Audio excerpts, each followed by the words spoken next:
Il y a 2 ans, nous avons lancé un nouveau projet de marque qui visait, je crois, très simplement à faire un trait d'union entre toute l'histoire qui a été écrite par Peugeot pendant plus de 200 ans et puis en même temps trouver une capacité à se projeter.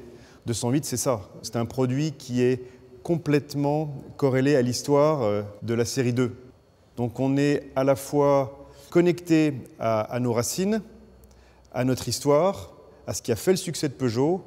En même temps, on en est très éloigné parce qu'on n'en est pas resté prisonnier et qu'on l'a franchement renouvelé.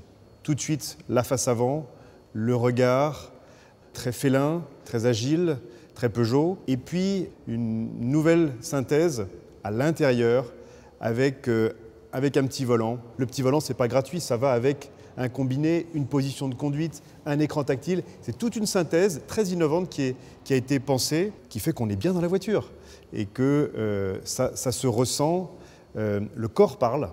Donc c'est une voiture qui aura, je crois, cette capacité, on parle souvent d'alchimie pour Peugeot, de capacité à marier les mondes. Mais on va marier, je crois, le monde du cerveau et celui du corps, celui de l'intelligence et celui de l'émotion. La voiture exprime même une dimension un peu charnelle, qui est d'ailleurs ressortie dans les tests, qui est très forte et qui lui donne une très grande personnalité. 208 joue davantage, évidemment, sur la dimension émotionnelle, sans renier la dimension d'exigence. On a choisi de parler de 208 dans un registre un peu différent. Je n'utiliserai qu'un seul mot, régénération.